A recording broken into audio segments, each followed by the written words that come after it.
Itu banyak orang-orang yang musuh-musuh Pak Jokowi itu sekarang lagi menolak proyek strategis nasional PIK 2. Lalu karena saya diem aja, tuh lihat Kiai Imad, kalau nasab Habib aja dikejar, tapi adanya penjajah Cina katanya di Tangerang, Banten, dia diem saja. Aktivis-aktivis sudah menolak, tapi Kiai Imad diam saja. Itu tanda bahwa isu nasab ini dibayarin oleh Cina PIK 2 katanya.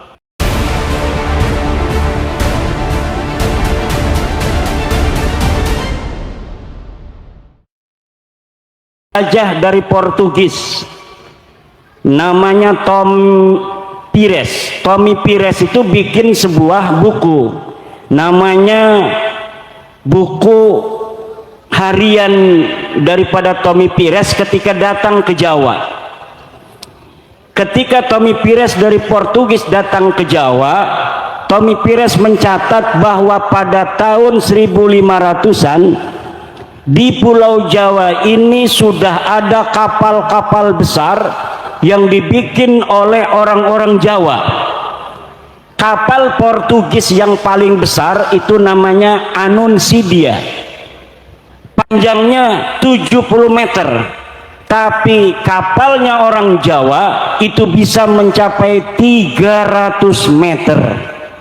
Jadi betapa teknologi yang dimiliki oleh orang Jawa sebelum dijajah oleh Belanda itu lebih hebat daripada Eropa.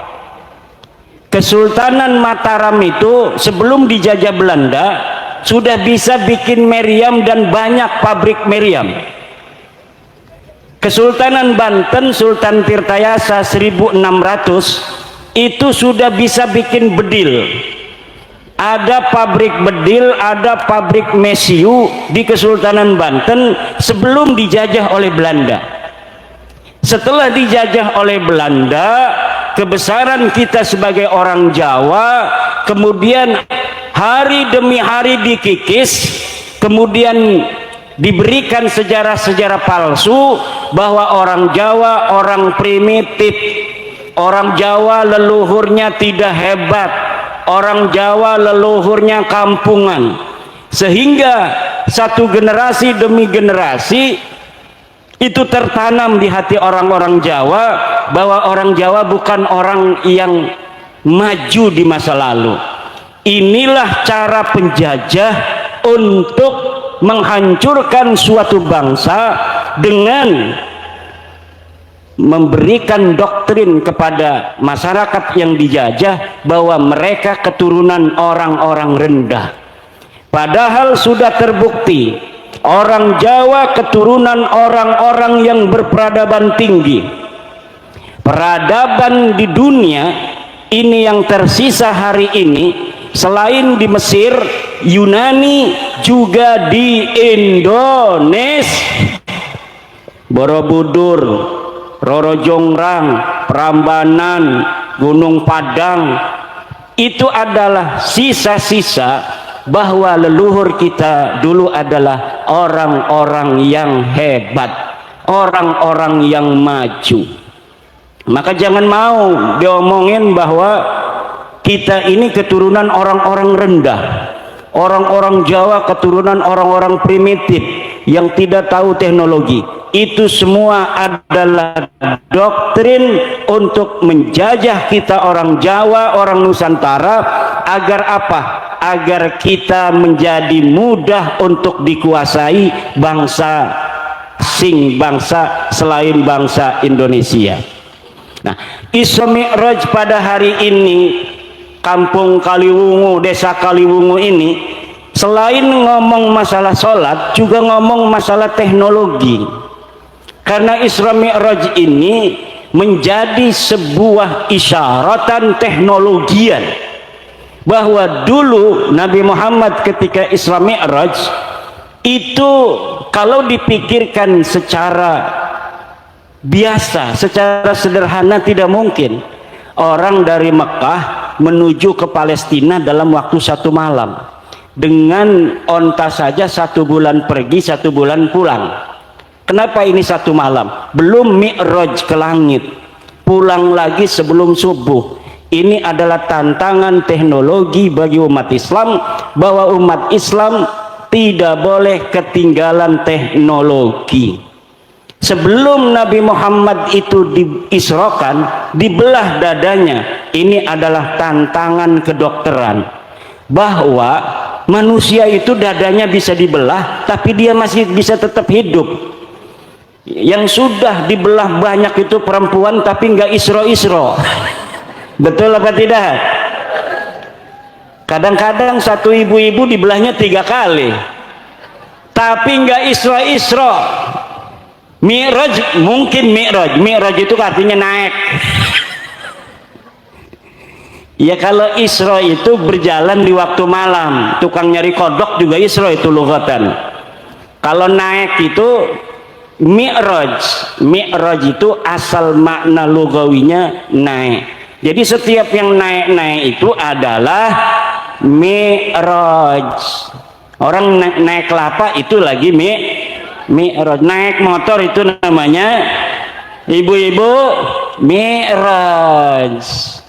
Isra mi'raj. Subhanalladzi asra bi'abdihi laila minal masjidil haram ilal masjidil linuriyahu min ayatina innahu huwas sami'ul basir. Innahu huwas. Subhanalladzi asra, maha suci Allah yang telah memperjalankan hambanya. Hadaya dulu anna nabiyya urija bil jasadi war ruh li'anna Allah abbara bi 'abdi abdun ruhan wa jasadan. Jadi Nabi itu Isra Mi'rajnya ruh dan jasadnya, bukan hanya jasadnya saja, nggak ada ruhnya, orang mati itu mah. Bukan hanya ruhnya saja tanpa jasad, itu namanya orang ngimpi. Tetapi Isra Mi'raj itu ruhan wa jasadan, ruh dan jasadnya. Falidzalika abbara bi subhanallah. Subhanallah ini adalah menunjukkan hal yang besar. Kalaulah Nabi itu Isra Mi'rajnya hanyalah ngimpi, nggak usah pakai subhanallah. Wong saya juga pernah ngimpi, betul apa tidak? Kita adanya di Kebumen, ngimpi ke Jakarta. Itu aneh apa tidak? Tidak biasa. Tidak usah pakai subhanallah. Tapi karena Allah mengatakan subhanalladzi, hada yadullu ala anna qaunil mi'raj bil jasadi war ruh li'annahu amrun mustaghrab, amrun ajib, sesuatu yang aneh, sesuatu yang luar biasa. Falidzalika abbara bi subhanalladzi. Kalaulah mimpi nggak usah pakai subhana. Ini orang yang tidak percaya Isra Mi'raj ini jangan gegabah, hukumnya kafir, Bu. Kenapa? Karena dalilnya Isra itu qat'iyyud dilalah wa qat'iyyul wurud. Qat'i hukumnya. Kalau Mi'raj itu hanya fasek. Orang yang tidak percaya Nabi Muhammad itu mi'raj jasad dan ruhnya, itu fasik. Tapi tidak percaya pada mi'rajnya mutlaqan, itu hukumnya kafir. Li'annahu sabitun bil ijma'. Sabitun bil ijma'. Wa man angkara ma sabata minad dini bil ijma'i fahuwa kafir. Orang yang tidak percaya adanya sesuatu yang telah tetap sahih dari agama, maka dia hukumnya kafir. Wal mi'raju sabitun bil ijma' bi annahu waqi', walakin ikhtalafal ulama fi annal mi'raja bil jasadi am bir ruhi ma'an. Qalatil mu'tazilah, kata orang Mu'tazilah, kalau Isra Mi'raj betul jasad dan ruh. Tapi kalau Mi'raj hanya namanya ru'yah manamiyah. Apa namanya? Ru'yah manamiyah, ngimpi saja kalau mi'raj. Tapi mi'rajnya terjadi karena itu sabitun bil ijma bil ahadisil mutawatirah. Hadis-hadisnya mutawatir. Nabi pergi ke langit pertama, nggak boleh masuk dengan Jibril. Ditanya, hei Jibril, kamu siapa? Saya Jibril. Wa man ma'aka? Siapa yang bersama kamu? Muhammad. Aursila, apakah dia sudah diangkat jadi rasul? Naam. Tafadhol. Baru masuk. Setelah di langit kedua dijaga lagi. Mau kemana lo? Siapa lo mau masuk langit kedua? Ana Jibril. Wa man ma'aka? Siapa yang bersama kamu? Muhammad. Abu Isa, apakah dia sudah diutus jadi nabi? Betul, dia sudah diutus. Baru dibuka. Susah bu mau mi'raj itu. Susah mau mi'raj. Makanya kata Imam Kusyairi, al-mi'raju la yaqa'u li ghairil Mustafa. Mi'raj itu tidak terjadi bagi selain Nabi Muhammad sallallahu alaihi wasallam. Ada orang ngaku-ngaku mi'raj semalam 70 kali bu. Orang ini namanya Faqih Muqaddam. Dia berkata, urijabi ila samai sab'ina marrah fi lailatin wahidah. Aku, kata Faqih Muqaddam, mi'raj semalam itu 70 kali. Dan ontaku ini dia ta'rifu tara'iqas sama, dia mengenal jalan-jalan di langit seperti mengenal jalan-jalan di bumi. Masya Allah. Kata orang-orang Faqih Muqaddam itu kafir. Kata orang-orang kiai-kiai Indonesia ngomong di YouTube bahwa Faqih Muqaddam kafir karena dia mengaku bisa mi'raj ke langit. Karena orang yang mengaku mi'raj, menurut kitab Mbah Hashim Asy'ari, kitab Risalatul Mu'awanah, manidda'a annahu manidda'a mujalasatullah, manidda'a mujalasatallahi wal uruja ilaihi wa mukalamatahu kafir. Siapa orang yang mengaku bahwa dia mujalasatullah, dapat duduk bersama Allah, awil uruja ilaihi, atau mi'raj ke sana ke Allah, au mukalamatahu, atau dia ngobrol dengan Allah, fahuwa kafir, maka dia hukumnya kafir. Kata pembela Balawi yang kafir mah katanya kalau 3 dilakukan semua, mujalasatullah, uruj ilaihi, mukalamatahu. Kalau 1 doang mah enggak kafir karena pakai huruf atopnya wao. Kalau huruf atop wao katanya berarti semuanya harus dilaksanakan. Dia nggak ngaji alfiyah. Di alfiyah itu al-wawu li mutlaqil jam'i, mutlaqul jam'i wattifaqul fi'li.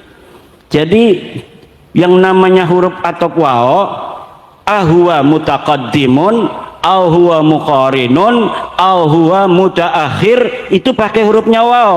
Bisa lebih dahulu, jaa zaidun wa amrun, itu mutlaqul jam'i, pokoknya datang ki Zaid dan ki Amr. Bisa ki Zaid dulu yang datang, bisa ki Amr dulu yang datang, bisa bareng-bareng datang.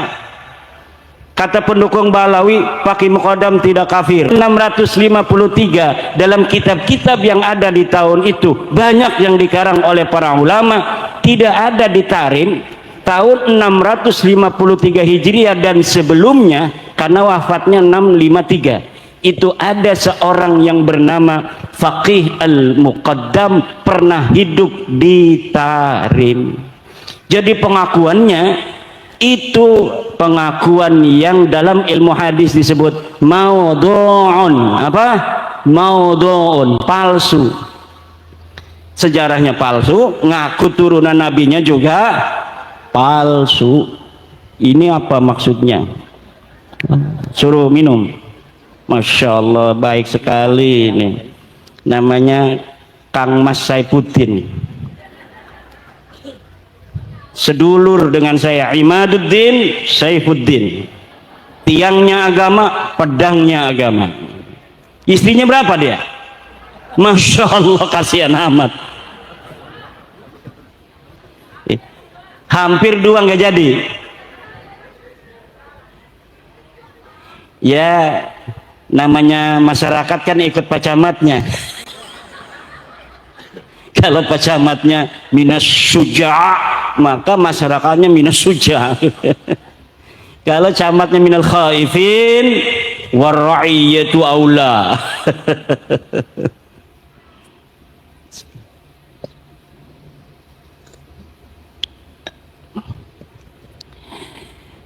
Saya ibu-ibu ngomong pakai muqaddam sebagai orang bayang yang tidak ada sejarahnya, tidak ada sosoknya. Ini disangka dibayar oleh Cina katanya. Ini Kiai Imad ini membatalkan nasab Balawi karena dibayar oleh Cina. Kata saya, urusannya apa Cina sama saya? Apa untungnya Cina itu sama batalnya nasab Balawi? Sekarang kan di Banten lagi ada proyeknya Pak Jokowi dulu, proyek strategis nasional, namanya PIK 2. Saya kan nggak ngomong, mau setuju, mau menerima, mau menolak, saya nggak ngomong.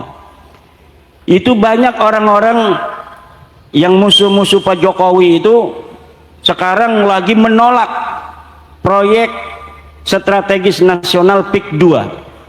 Lalu karena saya diem aja, tuh lihat Kiai Imad, kalau nasab Habib aja dikejar, tapi adanya penjajah Cina katanya di Tangerang, Banten, dia diem saja. Aktivis-aktivis sudah menolak, tapi Kiai Imad diam saja. Itu tanda bahwa isu nasab ini dibayarin oleh Cina PIK 2 katanya. Bos, itu PIK 2 itu proyeknya Baklawi, bos.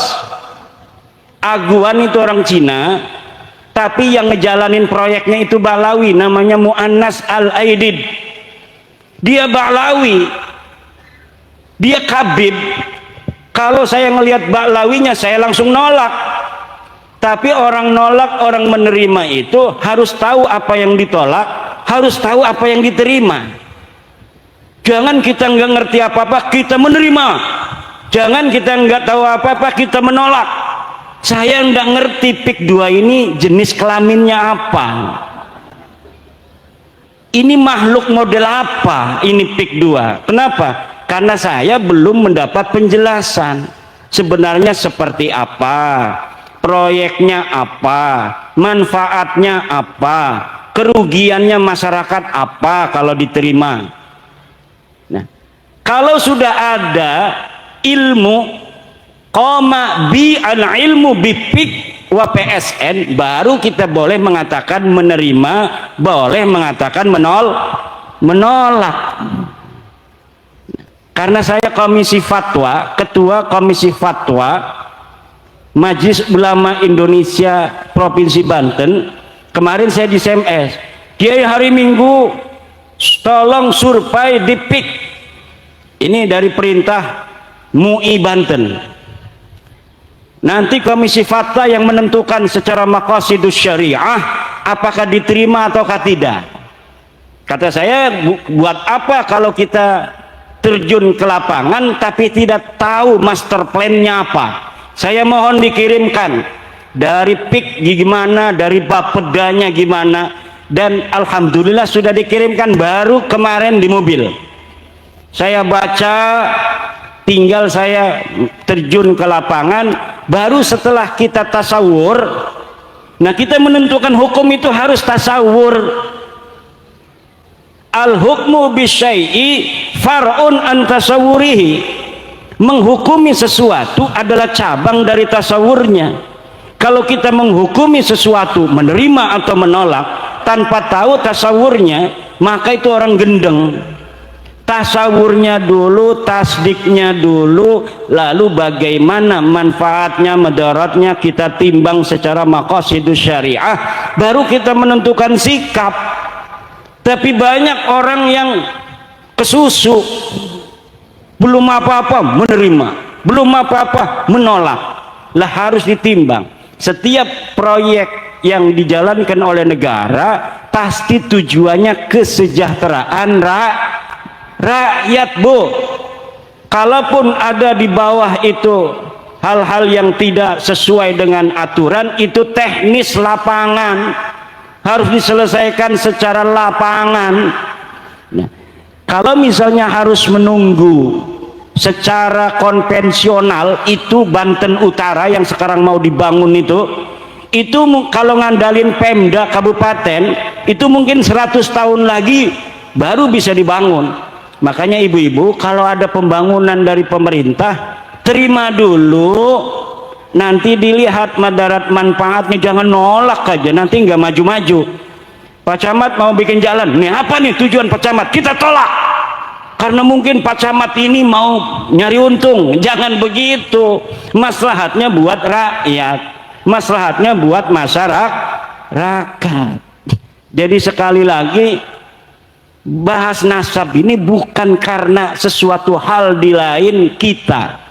Ini adalah intern Nahdlatul Ulama. Karena yang masih percaya Habib putune Nabi ku ya cuma NU. Wong liyan mau wis ora percaya Habib iku putune Nabi sing jaman bengen. Muhammadiyah iku ora percaya Habib putune Nabi sing bengen. Makanya Muhammadiyah sugih 300 triliun duit-duite ga. Muhammadiyah duit-duite 300 triliun, Bapak. Al-Irsyad orangnya sekarang intelek. Kenapa Al-Irsyad itu intelek, kaya? Karena mereka sing bengen wis ora percaya Habib putune Nabi.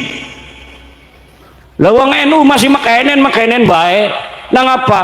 Duitnya kaken didawir. Nah, fenomena wong ngaku putune Nabi tapi akhlake adoh karo Kanjeng Nabi ku dadi bingung.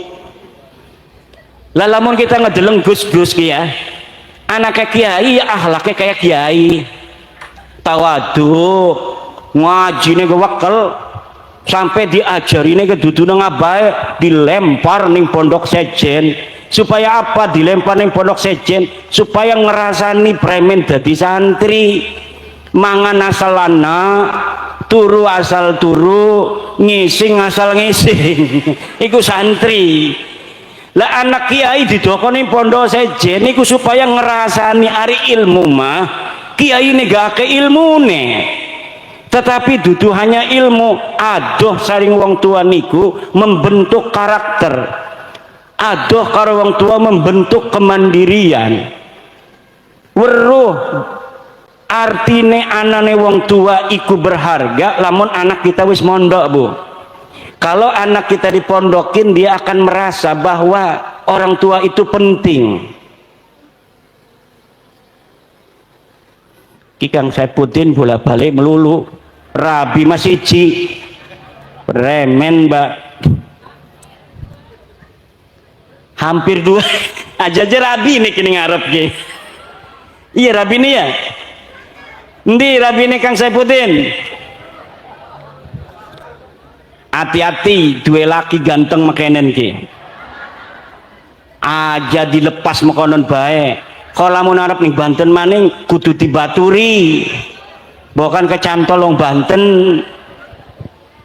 Kayak kita ki didampingi bae nang rabi karena weruh wong Kebumen ayu, bukan kecantol wong Kebumen ngaku nih kundi rabi kita nih kandika.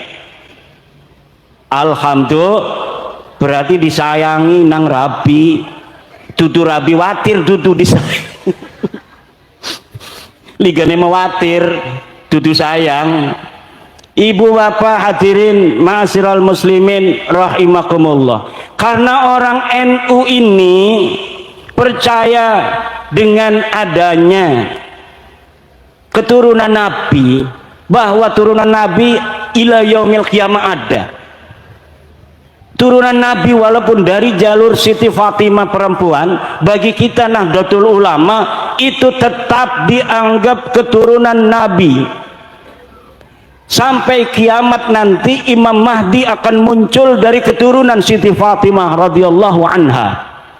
Engkau bu kiamatku anak perang besar, wong Banten, wong Kebumen jadi siji di bawah bendera Imam Mahdi. Siapa namanya? Imam Mahdi. Iki putune Kanjeng Nabi, arane Muhammad, abahe Abdullah, lahir ning akhir zaman, perang ngelawan orang-orang kafir di bawah bendera la ilaha illallah Muhammadur Rasulullah. Iki yang akan menjadi panglimanya adalah cucu Nabi asli pakai sod. Makanya kalau sekarang ini Bu, kita biarkan orang-orang yang bukan turunin Nabi ngaku-ngaku putune Nabi, iki bahaya. Karena engkone anak uang ngaku-ngaku Imam Mahdi palsu, ngaku Imam Mahdi padahal duduk Imam Mahdi. Darane ngajak ning surga, ligane ngajak ning neraka. Bahaya. Maka wajib yang bagi likulli ahadin ayyakuna lahu ghiratun fi hadan nasabi syarifi hatta la yantasiba ilai ahadun illa bihaqqin, qalahu Ibnu Hajar al-Haytami.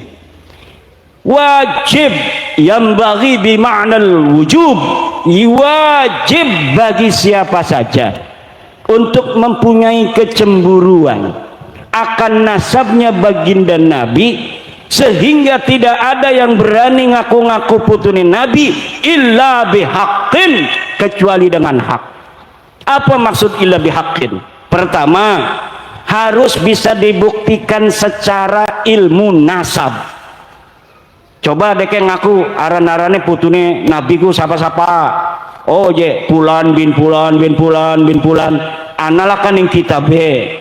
Wah, iki kabib wis tak teliti Bu. Lakan yang kitab-kitab ngaku putune Nabi ning Indonesia. Dheweke teka 100 tahun sing wingi ngaku ning Indonesia teka iku putune Kanjeng Nabi. Wong Indonesia ngormati. Duwe ayam siji dinekno, duwe wedhus siji dinekno, duwe rabi kadang-kadang dinekno. Nah, untuk bila ligane barang diteliti dudu putune Nabi. Dudu putune Nabi.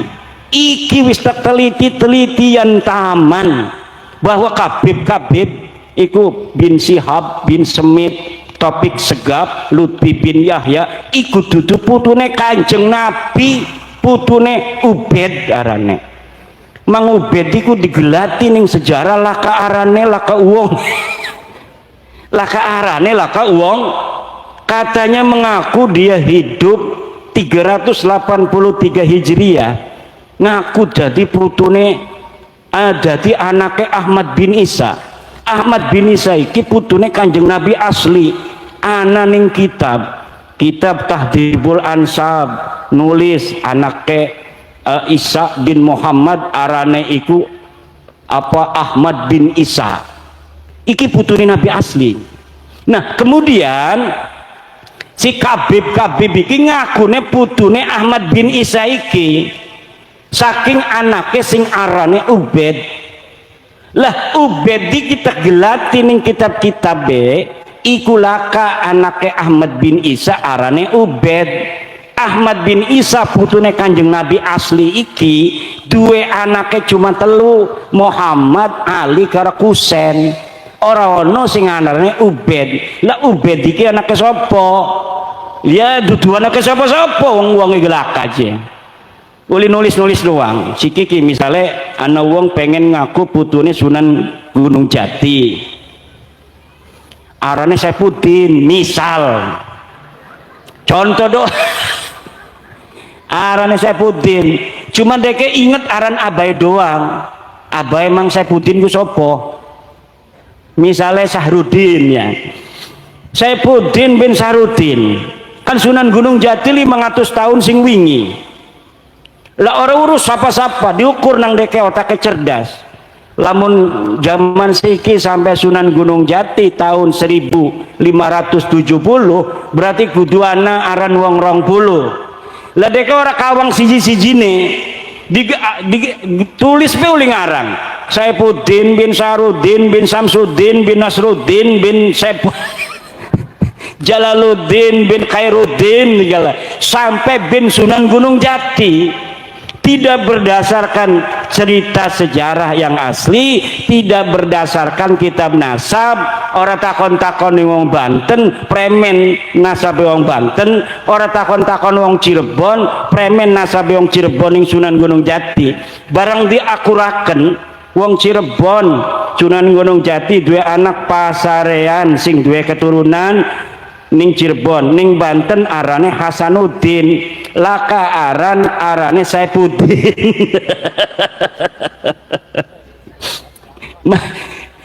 Iki mang jere mang Saifuddin si kiki ngakuri Sunan Gunung Jati, deke Saifuddin bin Binanu bin Saifuddin maning bin Sunan Gunung Jati.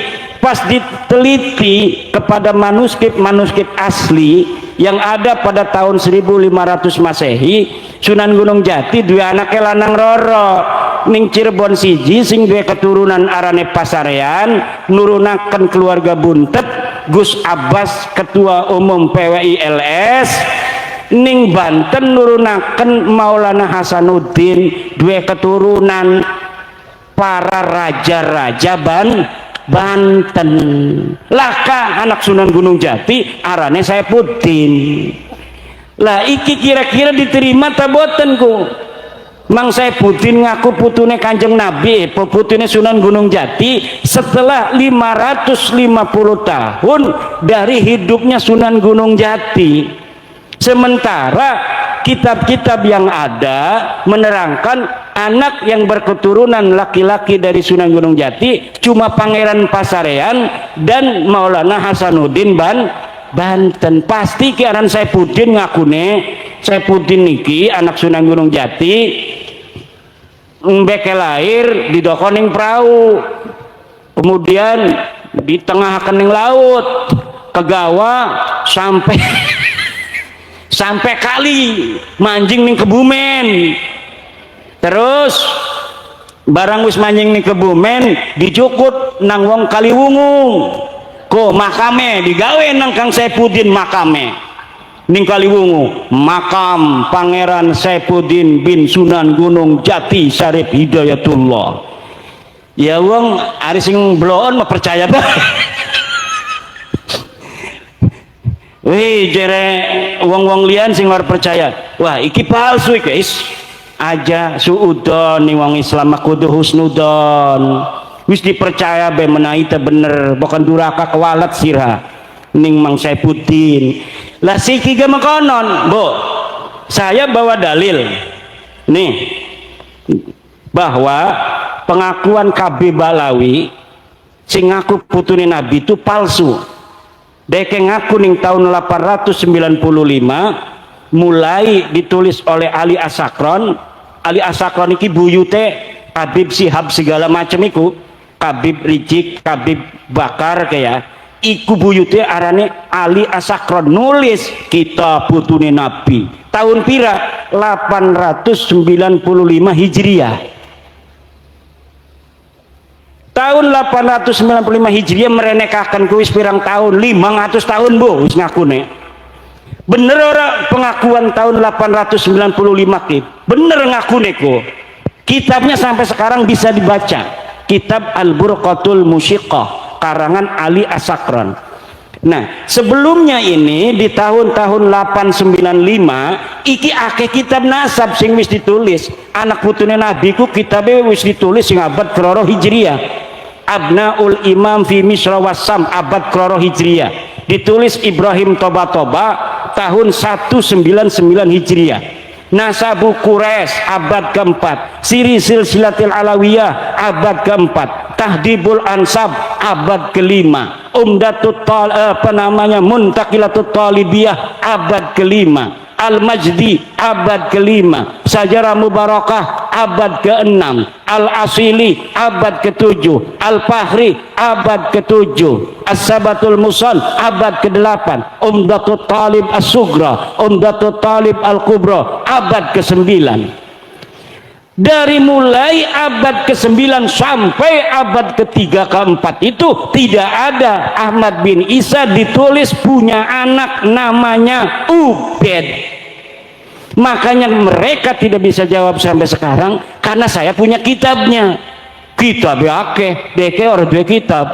Ngadu-ngadune kula diadu karo Senawawi. Senawawi telah berkata di dalam kitabnya. Senawawiku anaknya Kiai Umar.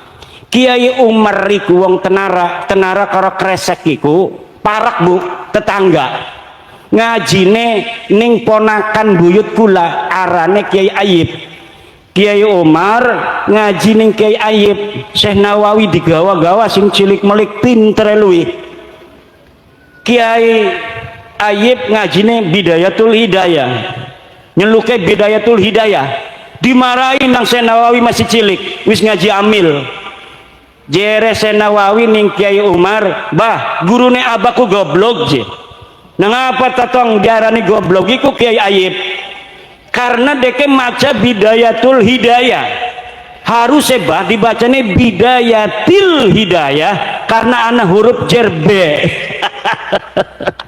Karena mereka ngaji amil an-naul awwalu hurufun tajurrul isma faqat wa hiya al-ba'u wa min wa ilaka. Al-ba'u iki huruf jer. Setiap kalimat kependak B wajib dibaca jer. Bil madrasati, orang uli dibaca bil madrasatu. Iku diajari nang abae. Senawawi diajari nang abae mekonon lagi ngaji amil. Barang gurune abae maca Bidayatul Hidayah disalahna. Ngakune orang bisa aja gurune abahku. Laporan Kiai Umar ning Kiai Ayib. Kiai Ayib kong kresek. Jere Kiai Umar, Yai Nawawi kijeng nyalahaken Yai, nyalahaken premen, ngakune Yai ku salah macane Bidayatul Hidayah, kudune Bidayatil Hidayah. Jere Kiai Ayib iki bakal pinter luwih ki anak kiraki. Pondokaken masih cilik ga, dipondokaken ning Kiai Sahal. Ki Sahal iku anane ning Lopang Serang. Ki Sahal iki misanan malih kelawan Kiai Ayib.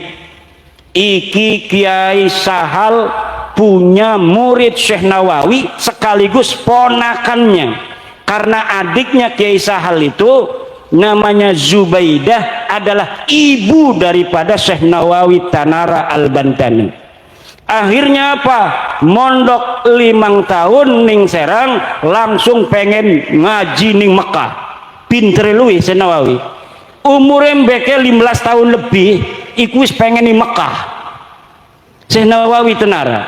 Wong Kebumen mondok ning Ploso baik rasane adoh.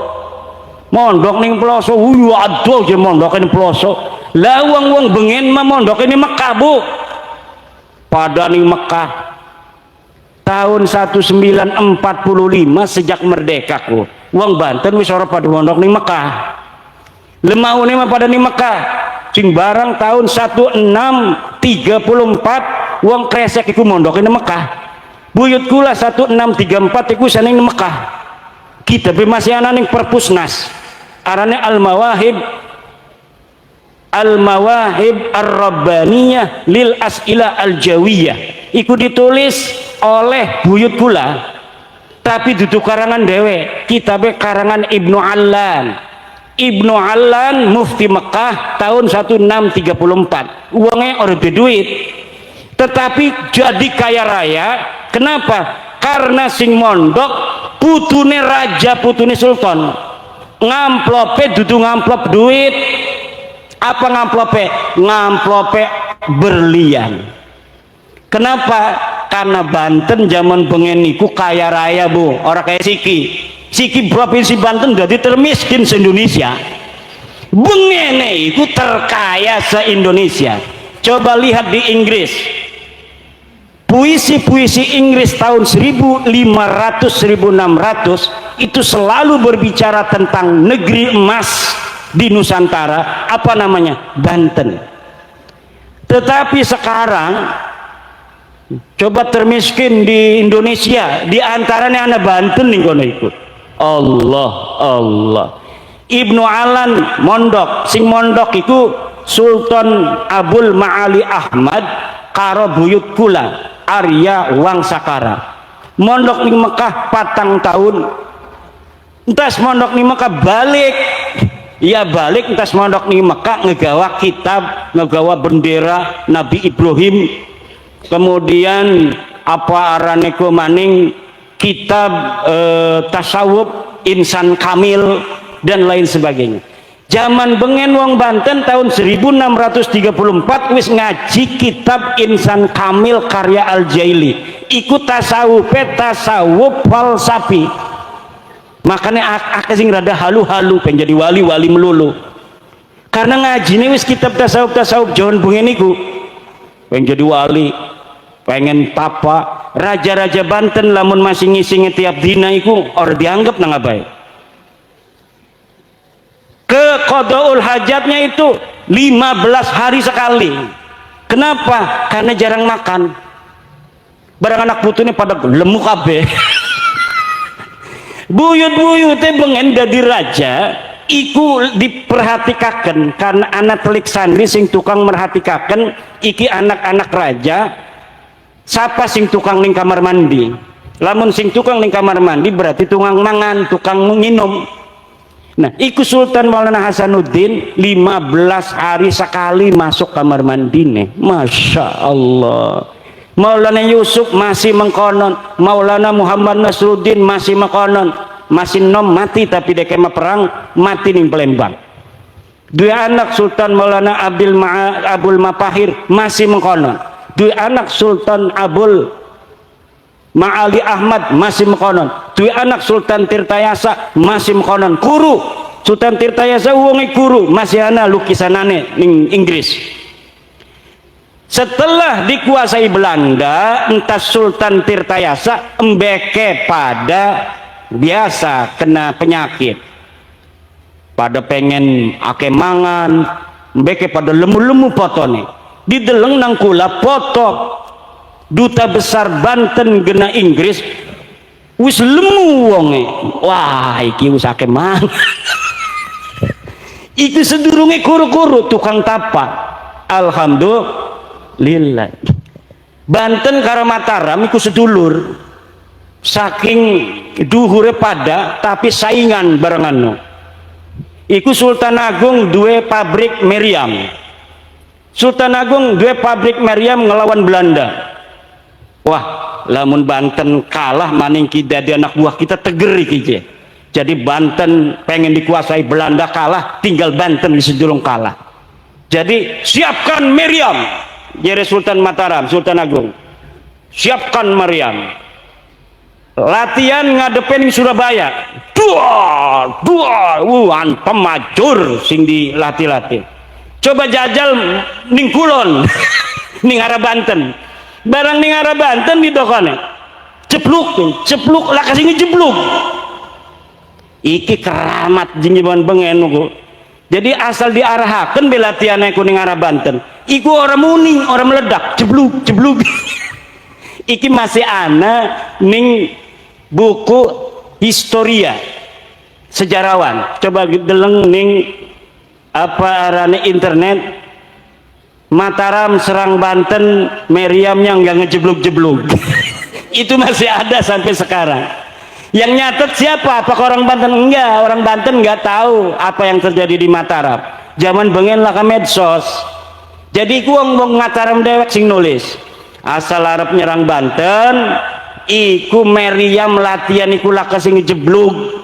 Bahkan coba penasaran jadi Sultan Jogja ku.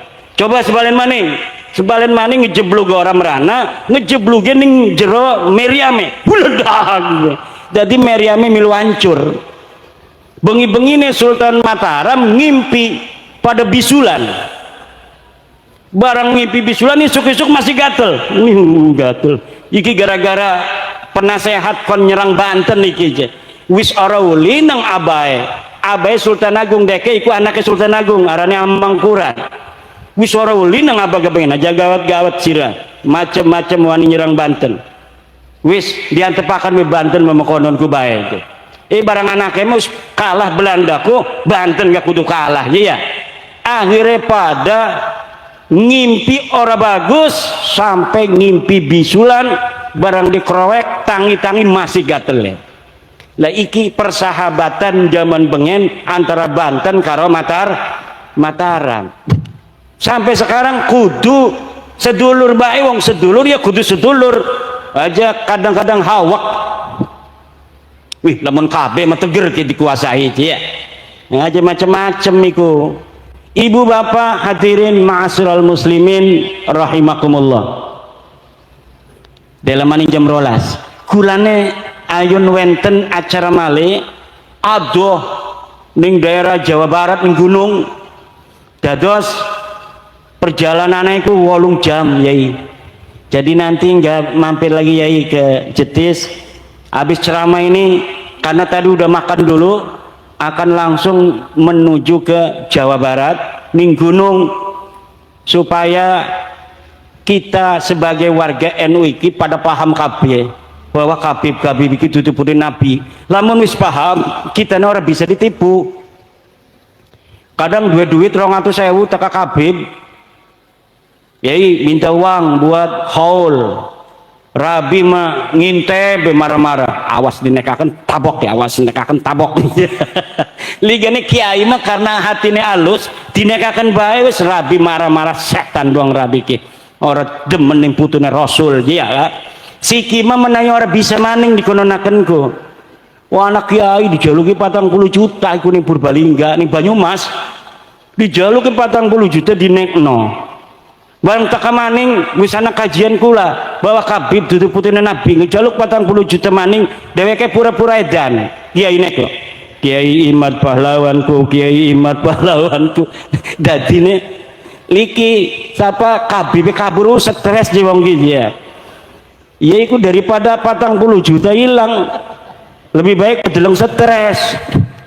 Makane ibu-ibu lan bapak-bapak insyaallah kajian ilmiah iki senajan sebenarnya iki kajian ilmiah ora perlu ana pengawalan daripada laskar-laskar karena kajian ilmiah itu kalau sudah jadi kajian ilmiah sebenarnya ya sudah, tetapi ini ada aksiologis kaitan kemanfaatan dengan masyarakat di mana sebuah kajian memiliki relasi kepentingan masyarakat di mana sebuah pengakuan cucu Nabi ini berkaitan dengan hal-hal spiritual.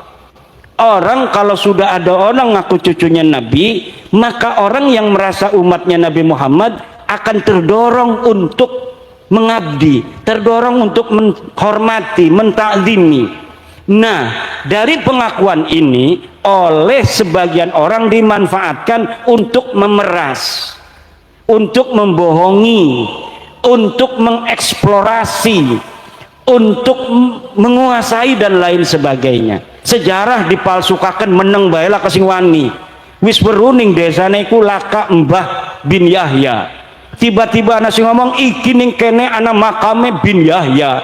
Lah kasing wani kiai ne gawut dining putune Kanjeng Nabi. Kawin karo sapa mrene iku digawa sapa. Lamun laka sejarah mekonon wis iku berarti makam palsu. Apa tujuanane? Tujuannya deke supaya diaku nang wong kono. Engkone wong kono ngerasa oh iki ki bengen sing mendirikan kampung kita. Karena ku diucapaken ning konone Umar bin Yahya wafat tahun 1500. Sedang siki wis 2025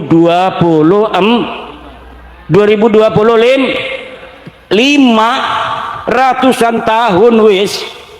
Wah aja-aja sing ngoro-ngoro makan bener iki bengene berarti sing ngedirikan kampung kita ke Habib je arane Umar bin Yahya kumbuk tine makamnya nani kono.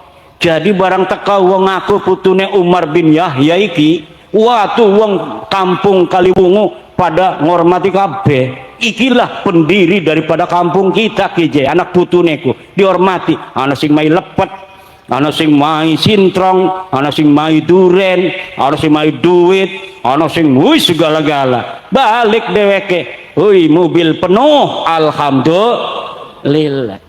Ku supaya makanan ku bu nipu-nipune ku. Sedang wong Jawa iki diajarine tata krama, terima kasih ning wong sing wis pernah berjasa. Man lam yashkurin nasa lam yashkurillah. Orang yang tidak bersyukur kepada manusia, dia tidak bersyukur kepada Allah. Jadine wong kita kene mah nang apa uang baik iku sing nyaman bengen abae anaknya dihormati karena ngerasa terima kasih ning abah tuane bengen. Nang apa anak-anak kiai gampang dihormati nang para wong desa karena inget abae bengen gitu badan. Nah siki anak wong ngaku putune nabi komo pisan uang anak kiai be dihormati komo ngaku putune kanjeng nabi. Lamun uangnya bener putune nabi izin, ketika dia ketahuan cucunya nabi dia malu menyembunyikan diri nggak ngaku-ngaku. Lamun putu asli ciri-cirinya makonon, lamun putu palsu mereka teka assalamualaikum ana Ali bin Husain bin Yahya ana min dzurriyyati Rasul ana min ahli bait ana mau haul ana akan ngundang para ulama habaib. Biasanya habisnya 40 sapi 500 kambing. Udah kiai sapi aja 2, kiai sapi aja 2. Kalau kiainya model saya nggak punya duit aman. Tapi kalau kiainya model Kiai Wahib yang banyak duitnya, waduh, sapi minimal mintanya 2, 1 dikasih itu. Gitu badan. Kalau datang ke saya nggak punya duit ya susah. Tapi kalau kiainya yang punya duit, mahabbah kepada nabinya tinggi, gampang dibohongi, gampang tipu. Bapak Camat pengen naik jadi bupati, insya Allah tidak pakai partai lagi, nanti akan jadi bupati. Kata Pak Camat, goblok lo, orang jadi bupati harus punya partai. Katanya nggak usah, nanti akan jadi bupati sendiri, paling jadi PJ itu. Tapi ada maharnya Pak Camat, maharnya itu cukuplah kalia, karena bupati paling kalia. Tapi kalau presiden mau nyalon presiden datang kepada cucu Nabi, Allah, masya Allah, alhamdulillah, khair, Alphard, mintanya Alphard itu kalau calon presiden gitu. Tapi kalau calon lurah ya biasalah motor Honda gitu. HP kalau pengen jadi RT itu. Ya jadi yang model-model begini yang tidak baiknya, insya Allah dengan adanya kajian ini orang-orang baiknya juga ada dari mereka. Tapi banyak yang gak baik begini, yang keliling-keliling ini nanti tidak akan ada jalan lagi untuk menipu masyarakat, wabil khusus Nahdlatul Ulama. Karena kalau orang Muhammadiyah wis ora percaya sing bengen makanya sugi-sugi. Wong Ali Irsyad ora percaya, wong HTI ku ora percaya, wong PKS ku ora percaya senajan sikine baturan kayak kuma kepentingan politik, atine mah dek ora percaya. Tapi wong NU senajan sejen pilihan presidene, senajan sejen partai, lamun ana wong ngaku turunan Nabi, iku pasti dihormati. Kenapa? Karena cinta kepada baginda Nabi. Oleh karena itu kita harus semuanya mempunyai kepedulian, ustadznya di kampung, kiainya, pemudanya, ansornya, MWC-nya, untuk memberi kesadaran pada masyarakat. Jangan mudah percaya pada orang-orang yang mengaku cucunya Nabi. Takoni lamun deke ngaku putune Nabi, haplogrupnya apa? Kalau bilang haplogrupnya J1, kemungkinan besar cucu Nabi. Tapi Kabib iki wis dites DNA, iku haplogrupnya G. Iku wong India. Wong India pindahan sing Kaukasus, pindah sing Kaukasus ning India, pindah ning Oman ning Mirbat, pindah ning Yaman. Iku dudu wong Yaman acan, dudu wong Arab acan, wong endi? Wong India. Makane Najwa Shihab wis di tes DNA deleng ning internet, hasil DNA Najwa Shihab iku 48% mitokondrianya itu berasal dari India, dudu wong Arab. Mudah-mudahan barokah semua orang Kaliwungu sama Allah Subhanahu wa taala diangkat derajatnya. Jadi itu ya teman-teman, ceramah Kiai Haji Imaduddin Usman Al-Bantani yang dituduh bahwasanya penelitian nasabnya itu dibayari proyek PIK 2 katanya ya. Jadi Kiai Haji Imaduddin Usman Al-Bantani menegaskan bahwasanya proyek PIK 2 ini adalah Ba'alawi. Jadi memang yang punya itu orang Cina, tapi yang menjalankan itu orang dari klan Ba'alawi katanya ya. Jadi Kiai Haji Imaduddin Usman Al-Bantani tadi menyebutkan secara detail siapa orang Ba'alawi itu ya teman-teman, namanya juga disebut, marganya juga disebut oleh Kiai Haji Imaduddin Usman Al-Bantani. Selain itu Kiai Haji Imaduddin Usman Al-Bantani membahas tentang masalah putusnya nasab klan Ba'alawi. Jadi di setiap ceramahnya Kiai Haji Imaduddin Usman Al-Bantani selalu membahas tentang masalah nasab klan Ba'alawi yang tidak tersambung kepada Rasulullah SAW dari ilmu sejarah, ilmu nasab, dan juga tes DNA. Jadi Kiai Haji Imaduddin Usman Al-Bantani tegas mengatakan bahwa nasab klan Ba'alawi ini tidak tersambung kepada Rasulullah SAW. Oke, terima kasih buat semuanya. Sampai di sini saja video kali ini. Semoga bermanfaat dan sampai jumpa di video selanjutnya.